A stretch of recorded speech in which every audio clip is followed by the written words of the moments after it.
All right. Let's see.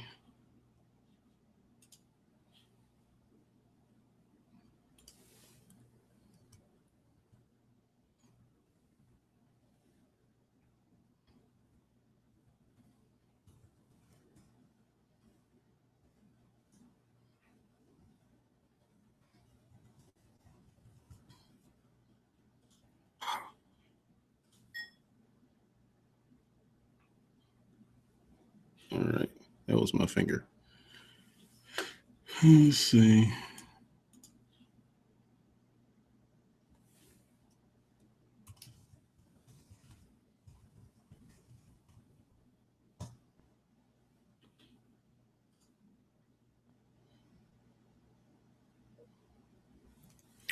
Okay.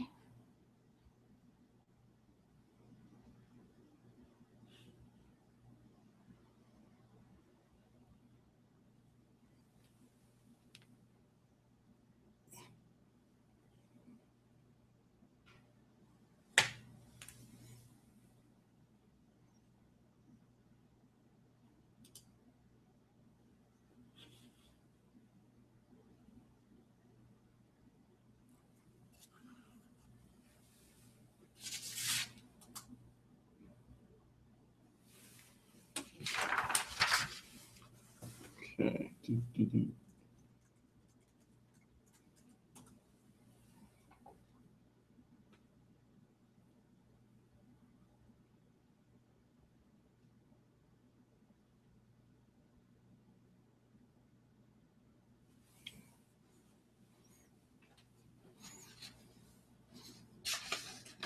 Okay.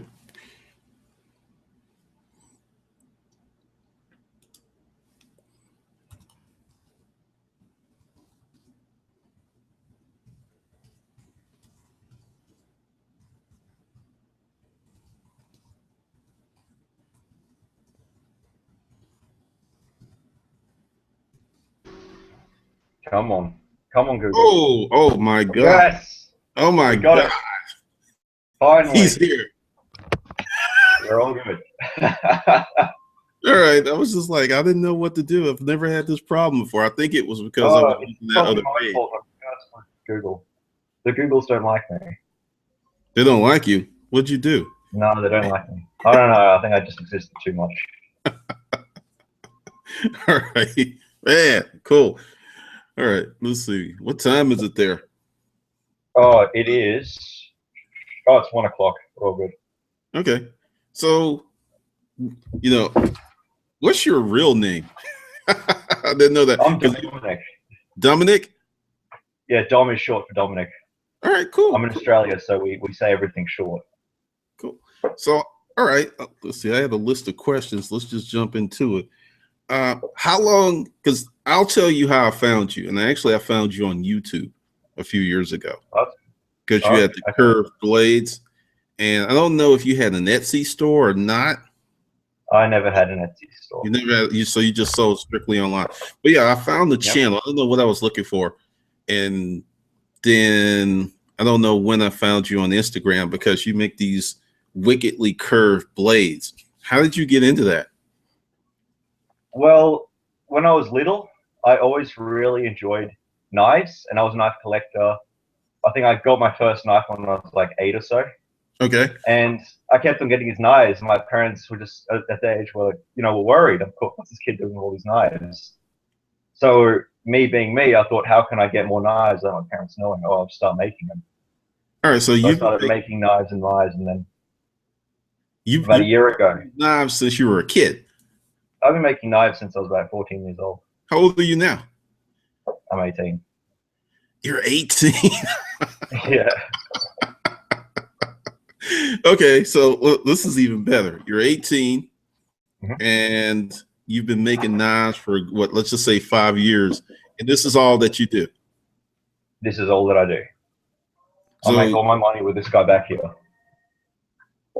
and well, have you ever had a traditional job, or you've always just went? I did work experience. I don't know if that counts, but I've just always done this.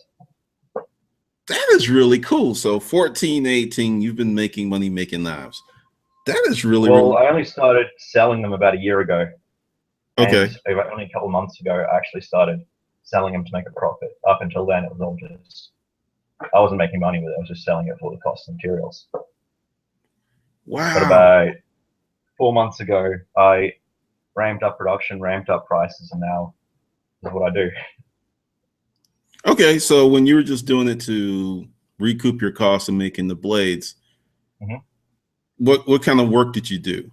Or are you just part-time work? You were in school? Because I was in school. I was coming home from work or school from the end of the day. First thing, do a bit of homework, and then just straight onto the machines.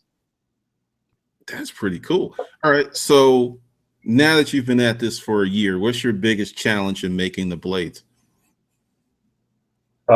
Time, getting blades done in a timely fashion. Okay, so you make physical products, and that's one of the things that I think is really cool. How many knives do you just to give people who aren't making anything, how many knives do you make per week? Because I don't know the knife making process. Do you make one knife per week? Do you make 10 knives per week? How does that work? I generally average about 2 to 3 knives a week. Okay. So you work on a custom order basis, or did you make a knife, you put it out there and I see? do a bit of both. Okay. I mean, I've got custom orders back here, and this is ordered by a very good friend of mine. And and this one's going out to the States soon. But I've also got more production stuff like these guys, where I've drawn these up, I designed these, and I made something I thought people would like. Wow. Okay, that's really cool. So right now, you said it was coming to the States. How expensive is it to ship a knife from Australia to the United States? Oh, very. It's not cheap, and it's not a pleasant experience. I know when I used to be on eBay, this is what I had to do to ship stuff all over the world. Because you couldn't do it, well, you could do it FedEx or UPS, but it was outrageously expensive. Often it was more expensive than the item itself. So I would have to go to the post office, fill out these custom forms by hand, sign the declaration and all other stuff. It literally took me an hour and a half to 2 hours to send these things out back in the day. I'm quite sure you can do it faster now, but I would only send really high-end stuff because it just was so much hassle that it didn't work for like a $30 item or a $40 item.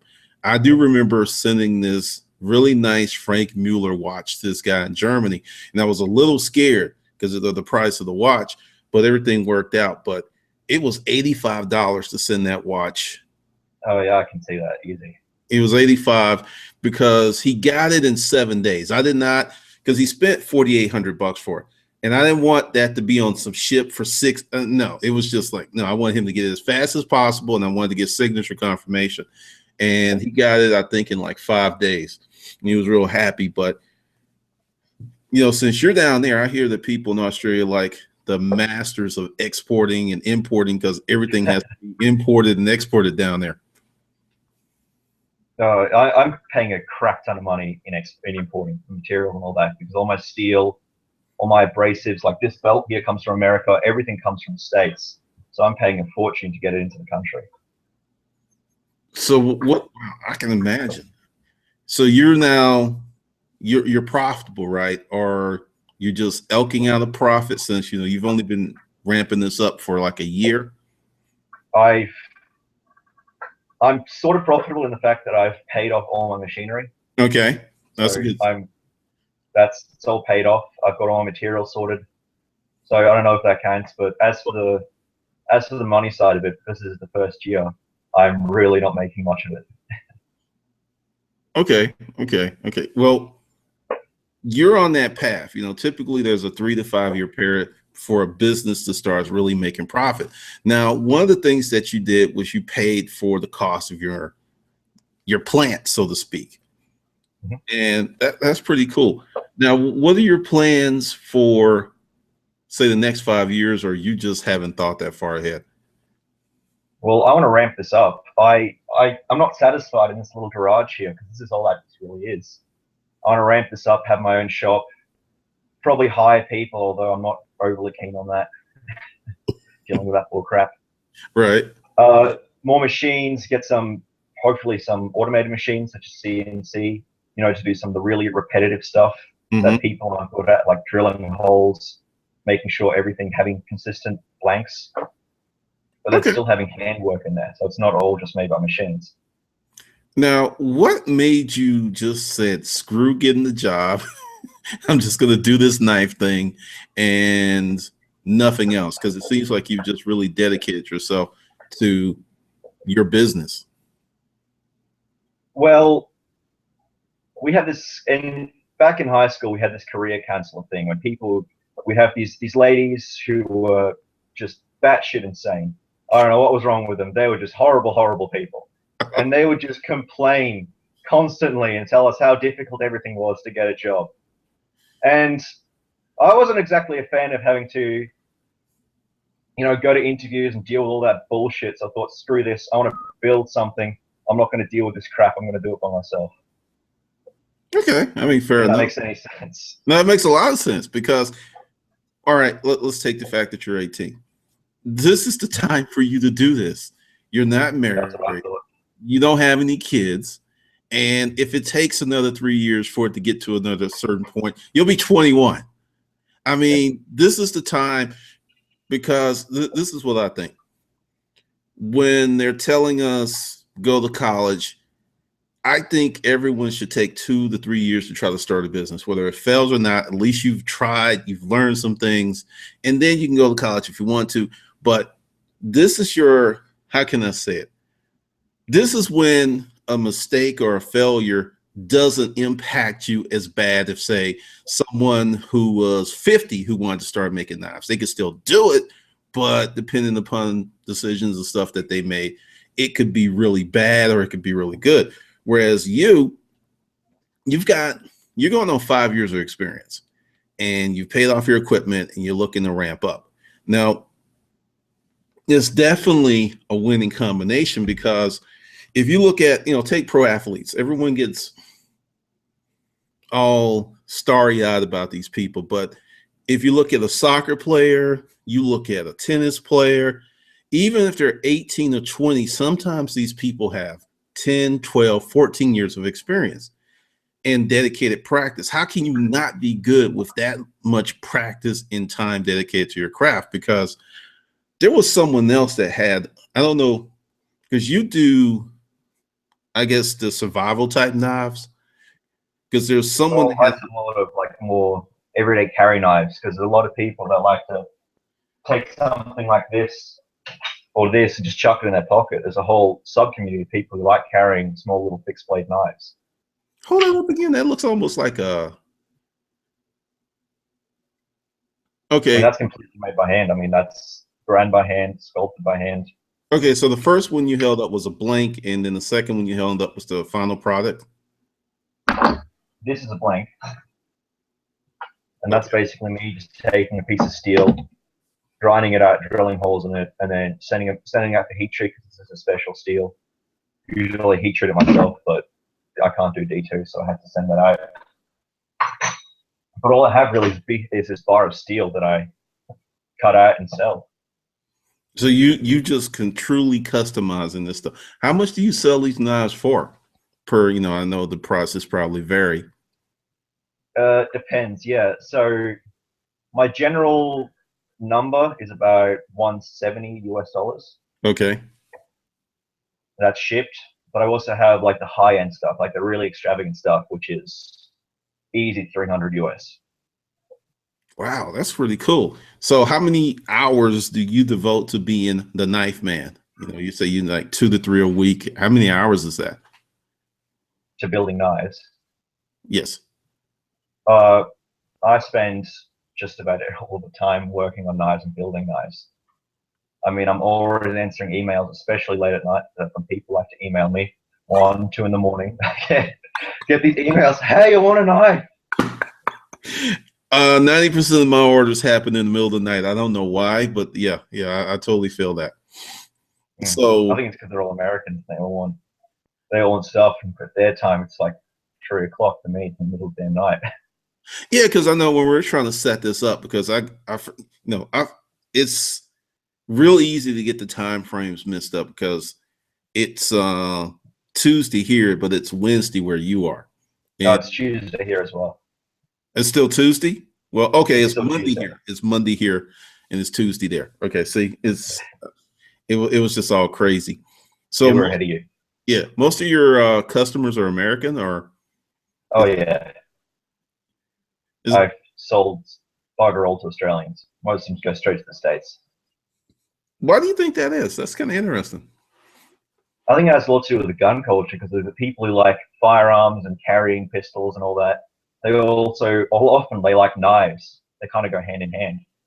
And with a huge gun culture in America, I think this really drives people wanting knives like this because all these knives, all the knife companies are American, all the other knife makers are American. Hmm. There's only a handful of Australian knife makers here. Wow. Now, I don't remember the law. It's like you can have guns in Australia, you can't. I can't remember. I think that's one of the places that it's Well, really it's difficult. It's difficult. Uh, I honestly haven't looked too much into it, but you have to have a license. Can't have certain firearms, that sort of thing. okay. So just out of curiosity, how's crime in Australia? Like I said, because I like to talk to people who live in these countries. We as Americans like to say, "Oh, this is what's going on. This is what's going on." I've got clients in Israel, the UK, virtually everywhere, and when I talk to people, I like to get their feel for what's going on in their country because you're there, you know what's going on versus all this hearsay stuff. We How's the have crime. We certainly have crime. you said that? How bad is it? Like, give me an example. I don't know. I can't compare it to America, but about a year ago, I'm 90% certain someone tried to break into this house at like 11 o'clock at night. And I know because I heard it, and I heard the dog go fucking insane. Okay. And I'm in the suburbs, so I'm not in the city or anywhere particularly dangerous, but I'm 90% certain that was someone trying to break in. So I heard them running on the balcony outside. Okay. That's pretty real. What's the economy like in Australia right now? Well, lucky for me, the Australian dollar is crap all. So I make a bit more money when I sell my knives to Americans. All right, That I makes can sense see. because No, because if your they dollars, show by US dollars. yeah, if your dollar's depressed, then our dollars go Yeah, further down there. So yeah, I could see that. Even with the crazy shipping. But okay, I'm still kind of stuck on the fact that you're like 18 and then you when did you set up your YouTube channel? Was that like when you were 16? Because when I'm I was 17, okay. when I was 17 years old, I said, you know what, let's do this, let's start this. And in a year, I went from never sold a single knife, and I went first to YouTube. Didn't really like YouTube too much. Well, I like YouTube, but it's difficult to interact with your audience in real time. Okay. I like YouTube because when I can put up a video, it's there forever. I don't have to continually monitor it. But then I went to Instagram, which allows me to continually interact, but then I have to continually post as well. Otherwise, my feed goes dead. I have no inquiries. YouTube just continually works in the background. So where do you get most of your traffic? Instagram or YouTube? Instagram and Tumblr. Okay, YouTube. I found a Tumblr page. I don't know if it was yours because it was like I think the guy that was being in Manchester. I don't think that was yours. Maybe I think Probably he had not. a knife. He had a knife of yours on his Tumblr page. But that's really interesting because I was looking at where would you market, and it's really interesting. So YouTube doesn't really get you that much traffic, but Instagram and Tumblr. That's where it's at. I mean, I don't know what it is about Instagram and Tumblr, but people really like knives there. I mean, I've got shit all traction on Facebook, for instance, but Instagram just exploded. I was not even expecting it to happen. It just went bang. Well, you've got some pretty wicked looking products, so I can see the visual. And when, like I said, I just found a channel. I don't know what the heck I was looking for. And then, I followed you on Instagram. And it's really interesting because, when you talk about how to get traffic, how to get leads, I never really thought of Tumblr for a physical product. Now, I did use Tumblr for some books. It was really interesting. Like, I was writing some adult books, so to say, and I put short drafts of that stuff on Tumblr under a really crazy picture, and that got me a lot of traffic. But I never really thought of Tumblr for physical products. So one of the things I like about doing these things is I learn so much every time I do one. And you're the second guinea pig. There's like 18 guinea pigs lined up, but you're the second one. That's pretty cool. So what's your Tumblr page? Because it is DD Blades Posts. Hold on. I think I just posted last night. I'm gonna see what kind of crazy stuff you have on there. It's usually the same stuff on Instagram. DB Blades Post Tumblr. So up until roughly a year ago, you were just doing it for the love of making blades, more so feeding your own passion, your own. Oh, this is pretty cool. This is really cool. Like I said, you're giving me an ideal for some other stuff, because now I'm looking at your Tumblr page and you have this knife with the orange handle. Is that a flower in your backyard? Because it looks like it probably is. That's pretty cool. That is real cool. I'm looking at all this other stuff because Instagram and Tumblr. Have you tried Pinterest, or that hasn't worked out for you? On Pinterest, I have like 60 followers. I'm not a huge fan of it, probably because I don't know too much about it yet. But I don't know, I haven't got too much traction there. Might need a bit more work. Yeah, I am looking at what you're doing, because this is really cool. Like, I'm looking at this, the knife with the green, looks like a cord wrapped around the handle. That's pretty, yeah. And then the one on that's pretty neat. This is definitely, I'm looking at the slim pry bar with the yeah, those are popular. I see. This is really, really cool. Thank you. Now, I guess, what's your biggest challenge right now? Is it time or materials or a combination of everything? Combination of everything. Getting people interested is probably the biggest one. I mean, that's probably the challenge of just about every business, getting customers. But then I also have the issue where it comes to responding to people in a timely fashion and also getting shit done. Okay. Like, from start to finish, how long does it take you to make one knife? If you just ballpark the hours from taking that big block of steel and turning it into a finished product? For a straight up custom, it takes me about 10 hours. I'm just making one. But I'm doing like 6, I can do them all at the same time. It saves me the time. I might be able to pump it out in about 4 hours if all goes well.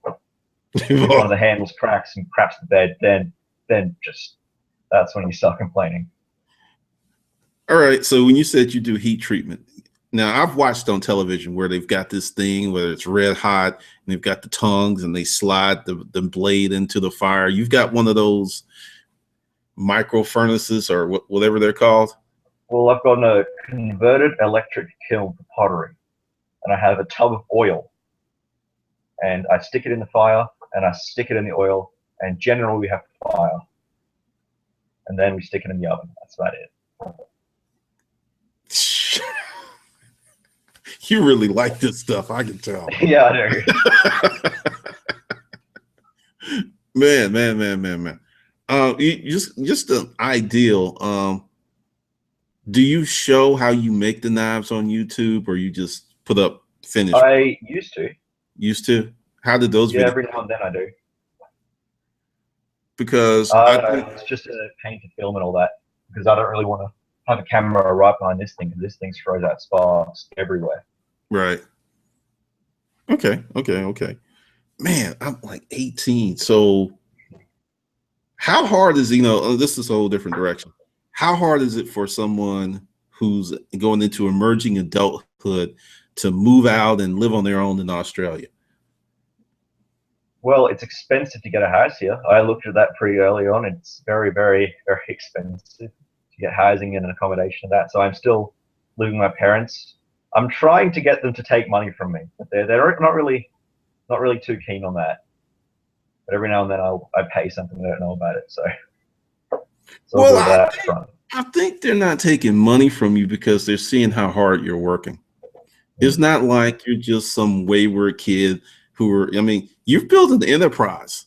I mean, I really want you to think about what you did because, no, the money's not what you want it to be right now, but you can't get to the really good money without going through this period of growth. I mean, you've created a business out of nothing at the age of, you started this at 16, 14, I think. Yeah, started dicking around with it at 14. And then when did you say you got really serious?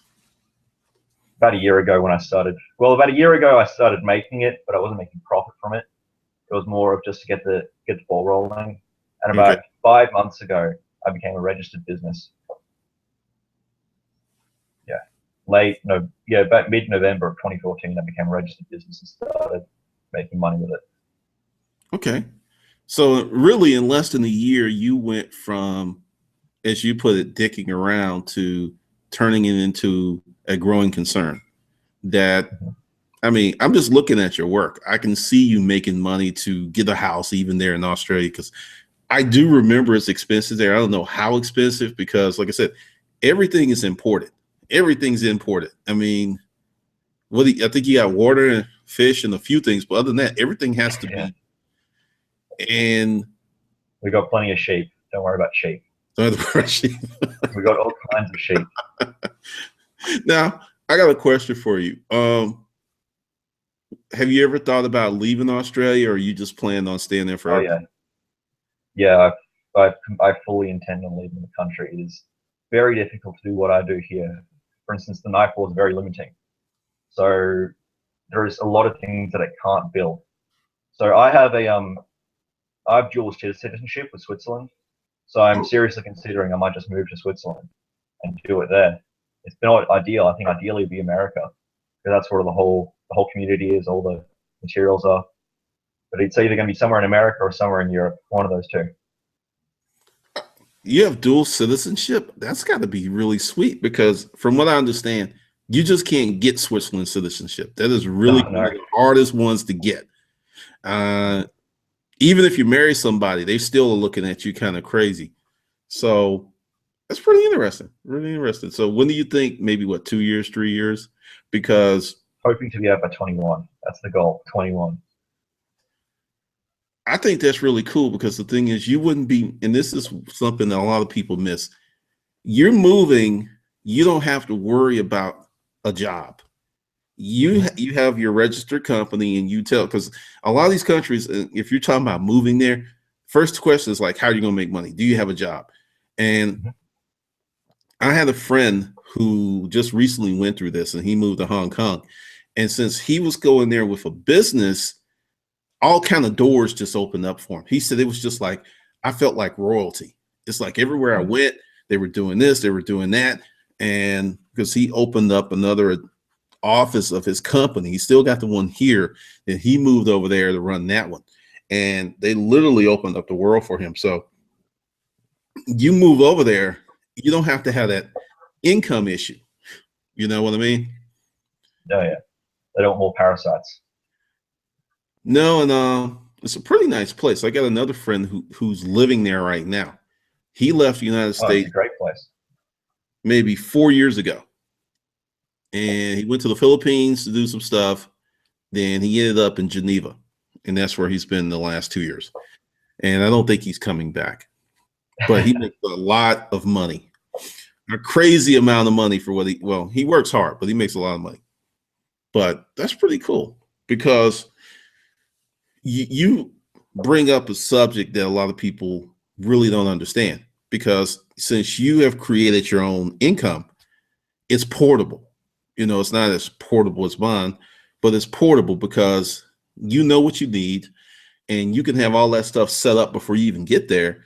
And you can, with a website and, using Instagram and Tumblr, you don't really have to worry about, like, if you had a physical shop, it could be a nightmare.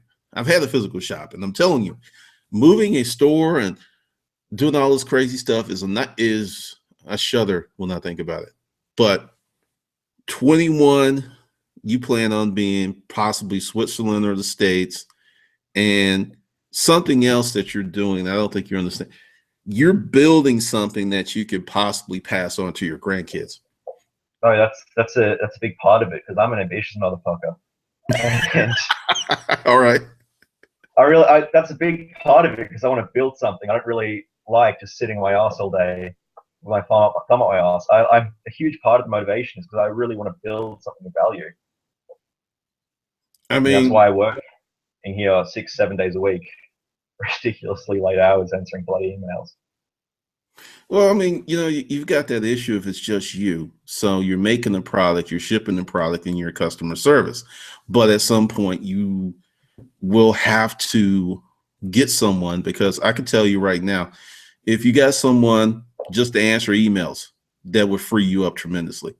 I would not say giving anyone money control issues, but yeah, if you got someone to answer emails, you'd be shocked at how much that would free you up. Because I still answer some, but Amy handles most of them. So it's freed me up tremendously.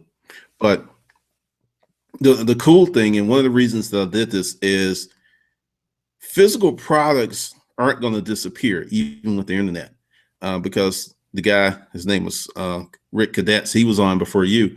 He's making this 50 cal razor, and and then I got a guy who he sells yachts, and then there's some other people that like I said, I've got people we're talking back and forth, and I want to let people know, because your story is very inspiring. You started a company. I mean, seriously. I mean, really think about this. A few years ago, there was nothing. You just you woke up one day and said, hey, I'm going to make knives. And then I'm quite sure there was some challenges. I'm quite sure because your age, people were looking at you sideways. So not only were you dealing with the normal pressures of starting a business, but you were looking at people like, well, he's just a kid. What the hell does he know? I know you've got some of that too. No? Yes? Or... Yeah, certainly. Yeah, never short on advice, as the last guy said. Well, part of it is the orientation of what we should do. You should go to school, you should go to college, and all this other stuff. And then, you have went ahead and just said, I like how you talked about the ladies in school, the guidance counselors, and how horrible they said things were going to be. At least they told you the truth. You got to be grateful for that. Yeah. I mean, seriously. Like I said, I don't know what's going on in Australia, but I do know what's going on in the rest of the world in terms of these things called jobs are disappearing, because technology, as you build your business, you're going to be able to automate some things, make things easier as you grow and build income. Just not going to need as many people. And when you build your own thing, you learn some very valuable skills. Like one, let's go back to, Facebook. I have the same issue that you have on Facebook. I really get not much of anything from Facebook. I get it from YouTube. I get it from Twitter. Instagram, I'm actually starting to get some of that. And, Tumblr for another project I got love. So knowing where to put yourself and your product is pretty cool, because, you're 18. I want you to think about when you're 28 and you stay on this path, hopefully rich.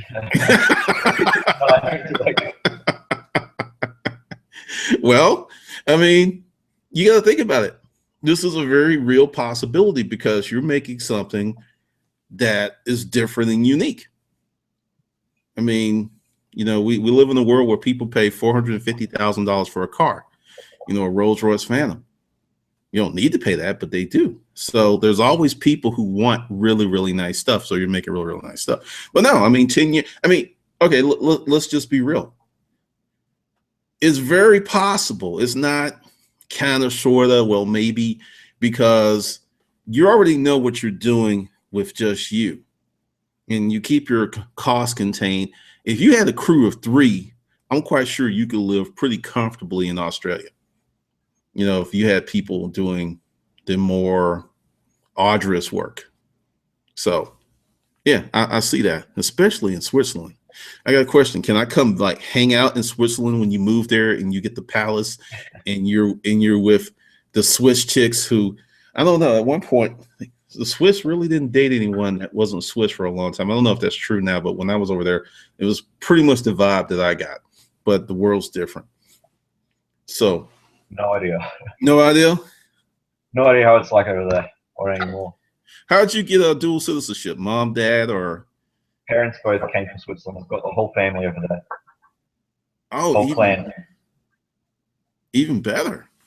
So you got a place to stay and food. Yeah, come on, it doesn't get any better. Probably what's going to happen is I'm going to rent a factory or rent a shed somewhere and just sleep in the shed and work in the shed until I can afford a house.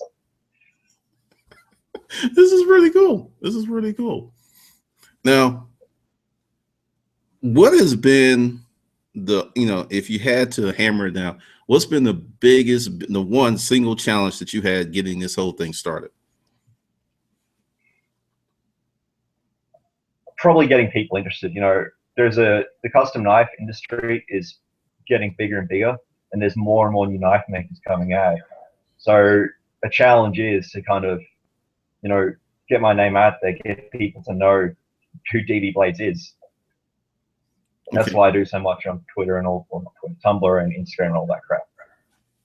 No, I totally get that. I totally get that. So, because when you sent me, your Google thing, it was like Dom B. It looked like 50 Shades of Grey. I was like, is there other stuff that he makes down there that I don't know about? Because that's a pretty wicked name, because you could actually put that on a T-shirt and it would work.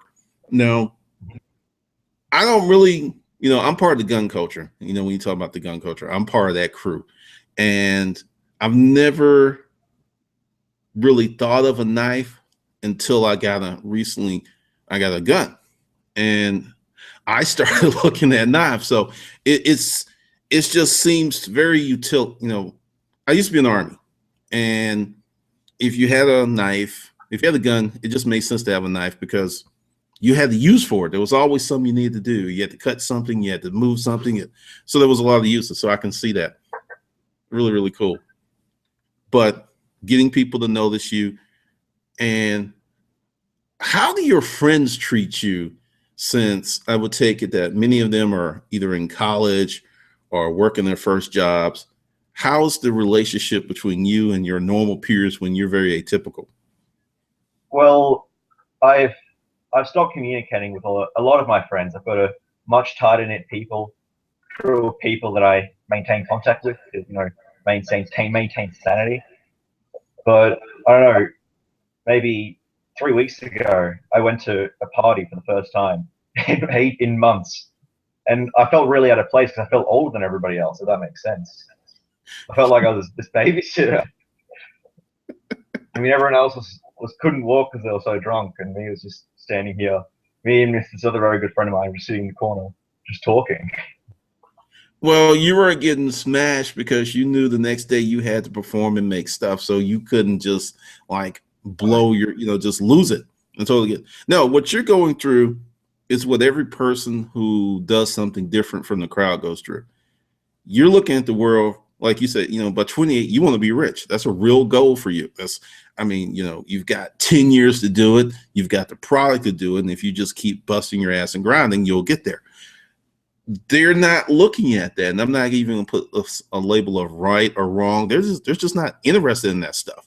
So by the time you're 28, and oh yeah, just something else that you should do. Um, Start your estate plan. I know it's gonna sound really crazy. Start your estate planning now. So, if you have any ideas of getting married or whatever, you go ahead and put your company, once you get it to a certain size, in a trust. Trust me on this. And even if you get married, and hopefully if you do get married, it goes on forever and ever. But if you put it in a trust, and if you get divorced, they can't get it. There's just some things that if you make some decisions now, it will prevent you a lot of heartache later, because you're really ambitious and you're hardworking, and that's going to attract a lot of people to you. And some of those people may not be the people for you, but you already know that. I mean, you've already seen how different things are, because, when you are out there making knives or shipping stuff, you may be working on a Saturday while other people are partying, and that's just going to seem really strange to a lot of people, because the whole thing is you're young, and many people mistake that you should just blow your youth on bullshit. Just say bullshit. Whereas if you build something and you maintain a certain level of freedom, you'll be able to do pretty much what you want, how you want, when you want, whatever age you are, which I think is the ultimate. So, I got to say congrats, because I did not know you were 18. Like I said, I saw some stuff. I had no clue. And this is just one of the things that I talk about in this new economy. The internet made this possible for you.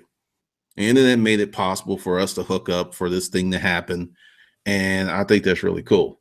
It was really cool. If you were talking to another 18-year-old to start a business, what would you tell him? Oh, work your ass off. Work your ass off. Get your name out there. Do whatever you need to do that. Do those two. Okay, pretty cool. All right. I just want to say, hey, thanks for doing this interview. Thanks for being the second guinea pig. And I really appreciate you taking a break from producing your wealth, because, you make stuff, that's where wealth is created, not just how much money you have in the bank. So, like I said, congratulations. I really appreciate you giving us this time. No problem. All right, cool. All right. So what I'm going to do, probably a day or so, I'm going to download this and edit it. And I'm going to put, stuff from your Tumblr, stuff, some nice samples, and I'll put your website and everything down. Awesome. So no, this is really cool. You should be fucking proud of yourself, dude. Really. I mean, seriously. No, I mean, okay. You're making 3 knives a week. If you could make and sell 20 knives a week, that's some serious income for you based on what you told me. Yeah. That's quite possible too. Yeah, that's what I'm saying. That's very, very possible. It's just a matter of, as you build your business and work out your kinks, because I think you've already realized that. I mean, how much more profit would you make if you left Australia and went to Switzerland? I mean, would you make like a 30% more profit? Because easy. Dang, it's that expensive down there? Wow. Well, last time I got materials in, it was 500 US. Okay. 250 of that was in shipping. Okay. Yeah, I see what you're saying. Wow. That's what I hear. I got a friend who does conferences, and he goes to, I think it's PESA sellers down there in Australia, and he was just saying they have to be so efficient because the shipping is just so much.